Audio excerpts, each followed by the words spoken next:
A busca pelo corpo perfeito é um dos assuntos mais polêmicos da atualidade. Por ano, a indústria da beleza movimenta valores estratosféricos, vendendo aos que se encontram insatisfeitos, desde cosméticos até caros procedimentos cirúrgicos. Muitos também são os famosos que, obcecados por sua aparência, acabam entrando na via oposta. Em vez de se tornarem sinônimo de perfeição, passam a ser reconhecidos como deformidades. Talvez o exemplo mais claro disso seja o de Michael Jackson, cujas alterações gritantes, inclusive no tom da própria pele, o levaram a sofrer acusações de racismo. Seja como for, não é de hoje que procedimentos estéticos são realizados pelo mundo inteiro. Arqueólogos encontraram vestígios disso que datam de milhares de anos atrás. Civilizações como o Egito eram famosas por seus procedimentos, como o uso de esmalte e maquiagem, muitos desses produtos confeccionados inclusive com materiais radioativos, mas cujo perigo era, com certeza, desconhecido na época. O próprio uso do batom, veja você, originou-se na terra dos faraós, onde as prostitutas o usavam para ficar com os lábios parecidos com vulvas. Isso mesmo. Posteriormente, é claro, se popularizou entre todas as profissões e classes sociais, como sinônimo de beleza, elegância e feminilidade.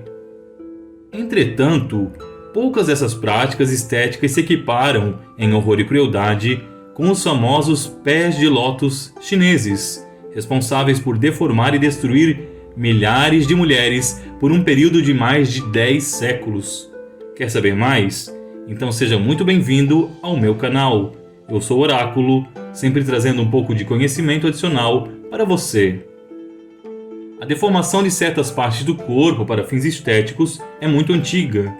Foi uma prática recorrente entre os mongóis e outras tribos bárbaras no norte da Europa, o que causava horror entre os romanos, que viam aquilo, não sem razão, como um escândalo.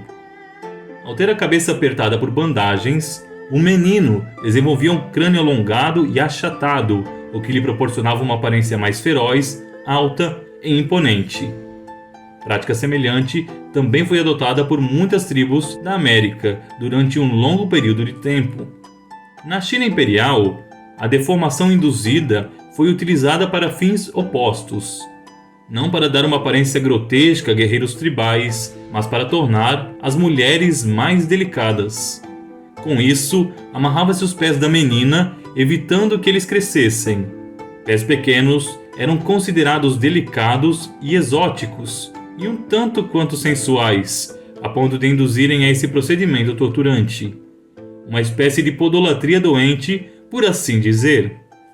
A prática já era recorrente antes da unificação do Império Chinês, durante o período conhecido como as 5 dinastias.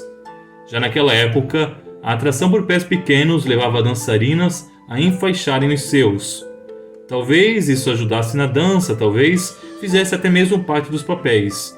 Seja como for, nunca saberemos, mas é possível supor que até então o processo não levava às terríveis deformações como se veria posteriormente.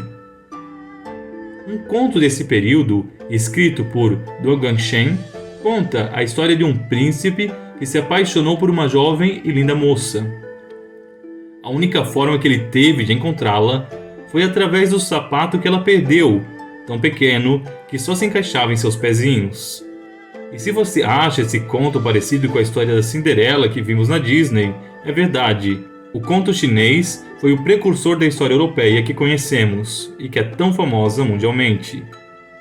No entanto, embora possamos notar toda uma estética chinesa que valorizava as mulheres com pés menores, a prática dos pés de lótus só foi iniciada no século I por um imperador chamado de Li Yu. Dizem as crônicas dos relatos que Li Yu teria ficado encantado com a delicadeza de uma de suas concubinas, cujos pés eram extraordinariamente delicados e menores que os das demais. Assim, o imperador exigiu que as suas outras amantes enfaixassem e comprimissem os pés, para que se tornassem tão delicadas quanto. A prática não tardou, é claro, a ser adotada pela nobreza e se prolongou quase sem alterações até, acredite você, o século XX. Todo o processo começava na infância da menina entre os 4 e 9 anos. Os seus pés eram amarrados, até que os dedos quebrassem e se dobrassem para baixo, com exceção do dedo maior, que era preservado. Então amarrava-se os pés em bandagens, que ela usaria apertadas, até o processo de cicatrização e desenvolvimento terminar. Isso induzia outras deformidades nas pernas, nas coxas e também na coluna. Tão torturante quanto o processo de deformação em si eram os cuidados estéticos necessários. Com os dedos atrofiados, cortar as unhas que cresciam, frequentemente rasgando a carne dos pés, era terrível. Se a limpeza não fosse bem feita, outros problemas, como infecções e mau odores, poderiam ser comuns. As mulheres dos pés de lótus dificilmente conseguiriam trabalhar, já que a simples locomoção era um sacrifício. Por isso, a prática se tornou sinônimo de luxo e de nobreza. Somente aquelas mais ricas e abastadas, que se casassem com senhores, poderiam se dar o direito de passar a vida sentadas, sendo atendidas por um séquito de servas. Com isso, muitas famílias que buscavam ascensão social submetiam as filhas ao processo, pois assim garantia-se melhores casamentos para cada uma delas. Os nobres, além de preferirem mulheres com os pés de lótus por uma questão estética, o faziam também como garantia de que não seriam traídos. Dificilmente uma mulher que mal conseguisse caminhar poderia fugir para se encontrar com um amante sem que fosse, no entanto, descoberta. Incontáveis foram as tentativas ao longo do século de se acabar com a prática, todas fracassadas. No entanto, aos poucos ela foi deixando de ser uma qualidade da família imperial, principalmente com a ascensão da etnia Manchu ao trono. Ao contrário do resto da China, onde os Han dominavam, os Manchu não possuíam esse hábito e não obrigavam suas mulheres a praticá-lo. A própria imperatriz Cixi, a dama de ferro que governou o país no final do século XIX, considerava os pés de lótus algo bárbaro e ultrapassado, mas nada conseguiu fazer para interromper a prática muito enraizada pelos interiores do país. Foi só com a queda do Império e a proclamação da República que os pés de lótus passaram a ser mais enfrentados até finalmente proibidos.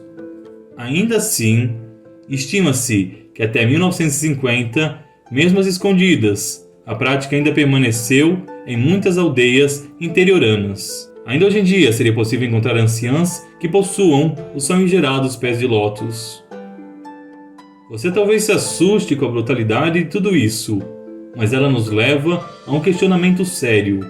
O quanto estamos longe de processos semelhantes em nossa vontade de lutarmos por um ideal de beleza e por uma eterna juventude? Evidentemente, poucas coisas chegam próximas à brutalidade dessa prática, mas pense no momento na quantidade de procedimentos cirúrgicos e dolorosos que movem milhões pelo mundo inteiro em busca de um corpo perfeito. Cirurgias em todas as partes do corpo, algumas extremamente invasivas. Essa é a pena que muitas pessoas estão dispostas a pagar para serem consideradas mais bonitas. Por fim, se os pés de lótus nos dizem algo, é sobre a tênue linha que existe entre o ideal e a loucura humana. E para mais vídeos como esse, não deixe de acompanhar o nosso canal.